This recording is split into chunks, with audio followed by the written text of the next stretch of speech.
माननीय सभापति जी, आपके माध्यम से सारे हिंदुस्तान में सोने चांदी का व्यवसाय करने वाले और कारीगरों की पीड़ा से आपके माध्यम से सरकार को अवगत कराना चाहता हूं कि सारे हिंदुस्तान में 411 भारतीय दंड विधान की धारा के आड़ में और लाभ प्राप्त करने की नीयत से 411 के क्रियान्वयन के दुष्परिणाम स्वरूप पूरे स्वर्णकार समाज के लोग और कारीगर पीड़ित हैं।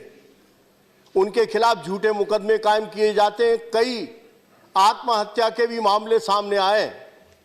आपके माध्यम से हम बताना चाहते हैं कि भारतीय दंड विधान की धारा 411 उसके अंतर्गत ये धारा जब गठित होती है कि जब औने पौने दामों में कोई चीज खरीदी जाए और उसका कोई रिकॉर्ड ना रखा जाए तब ये धारा गठित होती है।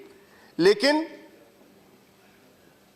रिकॉर्ड रखने के बाद, बाजार भाव से सामान खरीदने के बाद एक्चुअल चोरी तो चोर की नहीं होती, सुनार की होती है, कारीगर की होती है।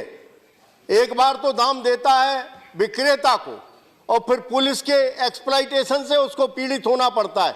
और तीसरा, उसका सामान जब्त होता है। तीन तीन चोरियां सराफों की, स्वर्णकारों की होती हैं। भगवान ने जिनको अपने आप को सजाने का और आदमियों को सजाने का कर्तव्य निर्धारित किया है, उनकी इतनी दुर्दशा है कि उनके खिलाफ इस तरह पुलिस की कार्रवाई से पीड़ित होकर के मैं आपके माध्यम से विधि मंत्री जी का ध्यान आकर्षित कराना चाहता हूं कि भारतीय दंड विधान की धारा 411 में एक परंतुक जोड़ दिया जाए कि यदि बाजार दाम से सामान खरीदा है, सोने चांदी के व्यवसाय करने वालों ने रिकॉर्ड रखा है, किसी के माथे पर नहीं लिखा रहता कि कोई चोर है, हमने आधार कार्ड और रिकॉर्ड लिखा है, दस्तखत करा है, उसके बावजूद उसके खिलाफ 411 का प्रयोग किया जाता है।